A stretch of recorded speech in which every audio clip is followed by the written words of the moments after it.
ನಮಸ್ಕಾರ. Half order ಬಗ್ಗೆಯ ಈ ಸೆಷನ್ಗೆ ಸ್ವಾಗತ. ನಾವು ಮೊದಲೇ ಚರ್ಚಿಸಿದಂತೆ ಹಾಫ್ ಆಡರ್ ಎನ್ನುವುದು ಒಂದು ರೀತಿಯ ಆಡರ್. ಇದು ಒಂದು ಎಲೆಕ್ಟ್ರಾನಿಕ್ ಸರ್ಕ್ಯೂಟ್ ಆಗಿದ್ದು ಸಂಖ್ಯೆಗಳನ್ನು ಕೂಡಿಸುತ್ತದೆ. ಹಾಫ್ ಆಡರ್ 2 ಸಿಂಗಲ್ ಬೈನರಿ ಅಂಕೆಗಳನ್ನು ಕೂಡಿಸುತ್ತದೆ ಮತ್ತು ಔಟ್ಪುಟ್ ಜೊತೆಗೆ ಕ್ಯಾರಿ ಮೌಲ್ಯವನ್ನು ಒದಗಿಸುತ್ತದೆ. ಉದ್ದೇಶಗಳು: ಈ ಸೆಷನ್ ಕೊನೆಯಲ್ಲಿ ನೀವು ಕಲಿಯುವುದು ಹಾಫ್ ಆಡರ್ ಸರ್ಕ್ಯೂಟ್ ಅನ್ನು ನಿರ್ಮಿಸುವುದು ಮತ್ತು ಟ್ರೂತ್ ಟೇಬಲ್ ಪರಿಶೀಲಿಸುವುದು ಮತ್ತು ಹಾಫ್ ಆಡರ್ ಸರ್ಕ್ಯೂಟ್ ಆಪರೇಷನ್ಗೆ ಪರಿಚಿತವಾಗುವುದು. ನಾವು ನಮ್ಮ ಸರ್ಕ್ಯೂಟ್ ಅನ್ನು ಜೋಡಿಸಲು ಶುರು ಮಾಡುವ ಮೊದಲು ಎಲ್ಲ ಅಗತ್ಯ ಉಪಕರಣಗಳು ಇವೆ ಎಂಬುದನ್ನು ನೋಡೋಣ.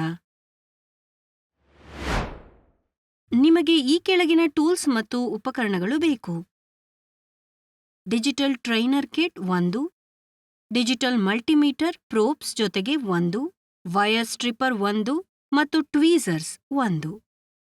ನಿಮಗೆ ಈ ಕೆಳಗಿನ ಸಾಮಗ್ರಿಗಳು ಬೇಕಾಗುತ್ತವೆ: IC 7400 1, IC 7486 1, ಹುಕಪ್ ವೈರ್ ಅಗತ್ಯವಿರುವಂತೆ.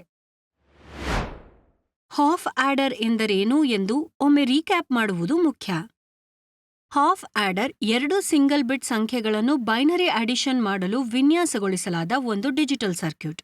ಇದು ಎ ಮತ್ತು ಬಿ ಇನ್ಪುಟ್ಗಳನ್ನು ತೆಗೆದುಕೊಳ್ಳುತ್ತದೆ, 2 ಸಿಂಗಲ್ ಡಿಜಿಟ್ ಬೈನರಿ ಸಂಖ್ಯೆಗಳು ಮತ್ತು 2 ಔಟ್ಪುಟ್ಗಳನ್ನು ನೀಡುತ್ತದೆ. ನಿರ್ದಿಷ್ಟವಾಗಿ ಸಿಂಗಲ್ ಬಿಟ್ ಬೈನರಿ ಸಂಖ್ಯೆಗಳಾದ ಎ ಮತ್ತು ಬಿಗಳಿಗೆ ಹೊಂದಿಸಲಾಗಿದ್ದು, ಹಾಫ್ ಆಡರ್ 2 ಔಟ್ಪುಟ್ಗಳನ್ನು ಲೆಕ್ಕಾಚಾರ ಮಾಡುತ್ತದೆ: ಎಸ್ ಮತ್ತು ಸಿ. ಇಲ್ಲಿ ಎಸ್ ಎಂದರೆ ಸಮ್ ಮತ್ತು ಸಿ ಎಂದರೆ ಕ್ಯಾರಿ. ಈಗ ಹಾಫ್ ಆಡರ್ ಸರ್ಕ್ಯೂಟ್ಗಳ ಆಪರೇಷನ್ಗಳನ್ನು ನೋಡೋಣ. ಕೇಸ್ 1ನಲ್ಲಿ ಎ 0 ಆಗಿರುತ್ತದೆ ಮತ್ತು ಬಿ 0 ಆಗಿರುತ್ತದೆ. ಬೈನರಿ ಅಡಿಷನ್ ಪ್ರಕಾರ ಸಮ್ 0 ಉಳಿಯುತ್ತದೆ ಮತ್ತು ಕೆಳ ಕ್ರಮಾಂಕದ ಬಿಟ್ಗಳಿಂದ ಯಾವುದೇ ಪ್ರಸರಣವಿಲ್ಲದ ಕಾರಣ ಕ್ಯಾರಿ ಬಿಟ್ ಜನರೇಟ್ ಆಗುವುದಿಲ್ಲ. ಆದ್ದರಿಂದ ಎಸ್ = 0 ಮತ್ತು ಸಿ = 0. ಕೇಸ್ 2: ಎ 0 ಮತ್ತು ಬಿ 1. ಇದು ಕ್ಯಾರಿ ಇಲ್ಲದೆಯೇ ಸಮ್ ಔಟ್ಪುಟ್ 1 ಆಗುತ್ತದೆ. ಇಲ್ಲಿ ಸಿಂಗಲ್ ಆಕ್ಟಿವ್ ಬಿಟ್ ನೇರವಾಗಿ ಸಮ್ಗೆ ಹೋಗುತ್ತದೆ, ಆದ್ದರಿಂದ ಎಸ್ = 1 ಮತ್ತು ಸಿ = 0. ಕೇಸ್ 3: ಇಲ್ಲಿ ಎ 1 ಮತ್ತು ಬಿ 0. ಇಲ್ಲಿ ಯಾವುದೇ ಕ್ಯಾರಿ ಬಿಟ್ ಉತ್ಪಾದನೆ ಇಲ್ಲದೆ ಸಮ್ 1 ಆಗಿರುತ್ತದೆ, ಆದ್ದರಿಂದ ಎಸ್ = 1 ಮತ್ತು ಸಿ = 0. ಕೇಸ್ 4: ಎ 1 ಮತ್ತು ಬಿ 1. ಈ ಕೇಸ್ನಲ್ಲಿ ಔಟ್ಪುಟ್ ಕ್ಯಾರಿ 1 ಆಗುತ್ತದೆ ಆ ಮೇಲಿನ ಬಿಟ್ ಪ್ರಸರಣಕ್ಕೆ, ಆದರೆ ಸಮ್ ಶೂನ್ಯವನ್ನು ಉತ್ಪಾದಿಸುತ್ತದೆ. ಆದ್ದರಿಂದ ಎಸ್ 0 ಮತ್ತು ಸಿ 1. ಈ ಟ್ರೂತ್ ಟೇಬಲ್ ಹಾಫ್ ಆಡರ್ನ ವಿವಿಧ ಆಪರೇಷನ್ಗಳ ಸಾರಾಂಶ ನೀಡುತ್ತದೆ. ಈಗ ಐಸಿಗಳನ್ನು ಬಳಸಿಕೊಂಡು ಹಾಫ್ ಆಡರ್ ಸರ್ಕ್ಯೂಟ್ ಅನ್ನು ನಿರ್ಮಿಸುವ ಮತ್ತು ಟೆಸ್ಟ್ ಮಾಡುವ ವಿಧಾನ ನೋಡೋಣ. ಇದಕ್ಕೆ ಕೆಳಗಿನ ಹಂತಗಳಿರುತ್ತವೆ. ಅವುಗಳೆಂದರೆ: ಹಂತ 1, ಕಾಂಪೊನೆಂಟ್ಸ್ ನೋಡಿ ಮತ್ತು ಬ್ರೆಡ್ ಬೋರ್ಡ್ ಹೊಂದಿಸಿ. ಹಂತ 2, ಐಸಿ ಪವರ್ ಪಿನ್ಗಳನ್ನು +5 ವೋಲ್ಟ್ ಮತ್ತು ಗ್ರೌಂಡ್ಗೆ ಕನೆಕ್ಟ್ ಮಾಡಿ. ಹಂತ 3, ಇನ್ಪುಟ್ನ ವಿವಿಧ ಲೆವೆಲ್ಗಳಿಗೆ ಸ್ವಿಚ್ ಅಟ್ಯಾಚ್ ಮಾಡಿ. ಹಂತ 4, ಐಸಿಗಳ 2 ಔಟ್ಪುಟ್ಗಳನ್ನು ರೆಸಿಸ್ಟರ್ನೊಂದಿಗೆ ಎಲ್ಇಡಿಗೆ ಕನೆಕ್ಟ್ ಮಾಡಿ. ಹಂತ 5, ಸ್ವಿಚ್ಗಳನ್ನು ಟಾಗಲ್ ಮಾಡುವ ಮೂಲಕ ಸರ್ಕ್ಯೂಟ್ ಪರೀಕ್ಷಿಸಿ. ಹಂತ 6, ರೀಡಿಂಗ್ಗಳನ್ನು ಗಮನಿಸಿ ಮತ್ತು ರೆಕಾರ್ಡ್ ಮಾಡಿ. ಈಗ ಪ್ರತಿಯೊಂದು ಹಂತವನ್ನು ವಿವರವಾಗಿ ನೋಡೋಣ. ನೀವು ಸಿದ್ಧರಾಗಿದ್ದರೆ ಅಗತ್ಯವಿರುವ ಎಲ್ಲ ಕಾಂಪೊನೆಂಟ್ಸ್ಗಳನ್ನು ಸಂಗ್ರಹಿಸಿ ಅವು ಸರಿಯಾಗಿ ಕೆಲಸ ಮಾಡುತ್ತಿವೆ ಎಂದು ನೋಡಿ. ಇದು 7400 ಮತ್ತು 7486 IC, bread board, power supply, toggle ಸ್ವಿಚ್ಗಳು, ರೆಸಿಸ್ಟರ್ಗಳು ಮತ್ತು ಎಲ್ಇಡಿ ಒಳಗೊಂಡಿರುತ್ತವೆ.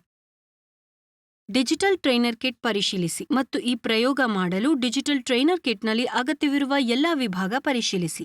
2 7400 ಮತ್ತು 7486 ಐಸಿಗಳು, ಬ್ರೆಡ್ ಬೋರ್ಡ್ ಮತ್ತು ಕಂಟ್ರೋಲ್ ಟಾಗಲ್ ಸ್ವಿಚ್ಗಳು, ರೆಸಿಸ್ಟರ್ಗಳು ಮತ್ತು ಎಲ್ಇಡಿಗಳನ್ನು ಪರೀಕ್ಷಿಸಿ.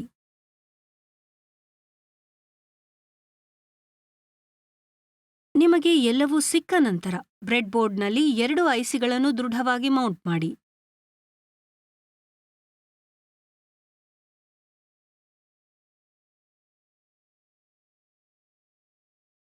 ರೆಫರೆನ್ಸ್ಗಾಗಿ ನೀವು ಸರ್ಕ್ಯೂಟ್ ಡಯಾಗ್ರಾಮ್ ಬಳಸಬಹುದು.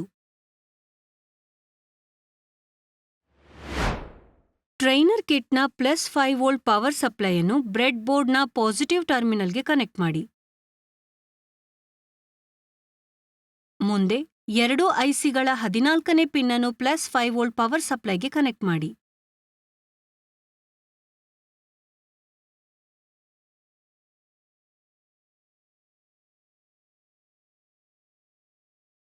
ನಂತರ ಬ್ರೆಡ್ ಬೋರ್ಡ್ನ ನೆಗೆಟಿವ್ ಟರ್ಮಿನಲ್ಗೆ ಟ್ರೈನರ್ ಕಿಟ್ನ ಗ್ರೌಂಡ್ ಅನ್ನು ಕನೆಕ್ಟ್ ಮಾಡಿ.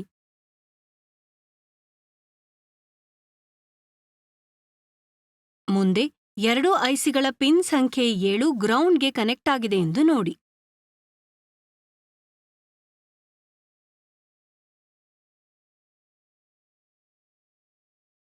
XOR ಗೇಟ್ನ ಪಿನ್ 1 ಅನ್ನು ಸ್ವಿಚ್ S1ಗೆ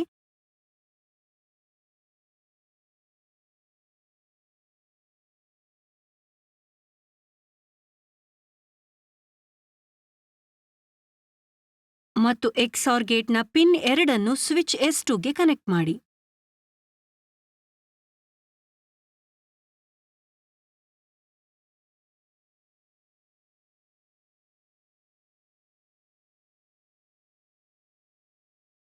NAND ಗೇಟ್ನ ಪಿನ್ 1 ಅನ್ನು ಸ್ವಿಚ್ S1ಗೆ ಮತ್ತು NAND ಗೇಟ್ನ ಪಿನ್ 2 ಅನ್ನು ಸ್ವಿಚ್ S2ಗೆ ಕನೆಕ್ಟ್ ಮಾಡಿ.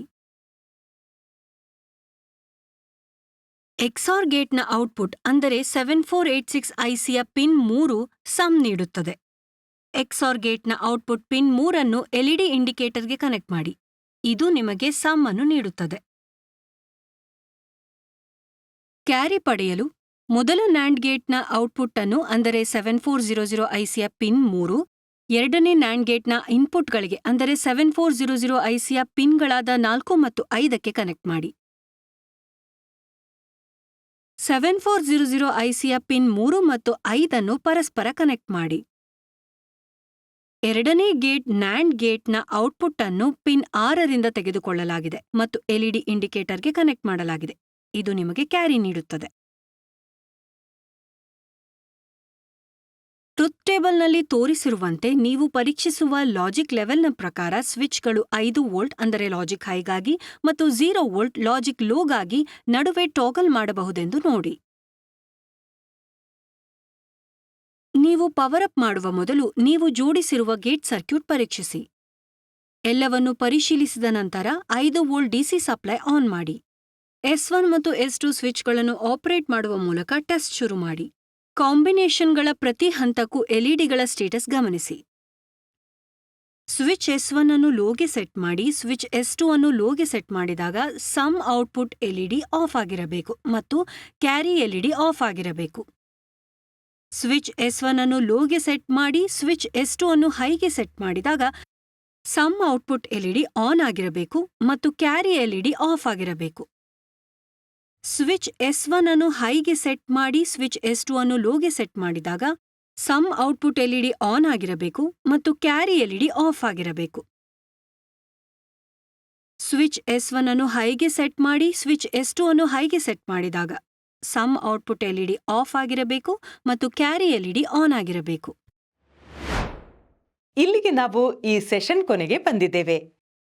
ಈ ಸೆಷನ್ನಲ್ಲಿ ನಾವು ಕಲಿತಿದ್ದೇವೆ ಹಾಫ್ ಆ್ಯಡರ್ ಸರ್ಕ್ಯೂಟ್ ಅನ್ನು ನಿರ್ಮಿಸುವುದು ಮತ್ತು ಟ್ರೂತ್ ಟೇಬಲ್ ಅನ್ನು ಪರಿಶೀಲಿಸುವುದು ಮತ್ತು ಹಾಫ್ ಆ್ಯಡರ್ ಸರ್ಕ್ಯೂಟ್ ಆಪರೇಷನ್ ಬಗ್ಗೆ ಪರಿಚಿತವಾಗುವುದು.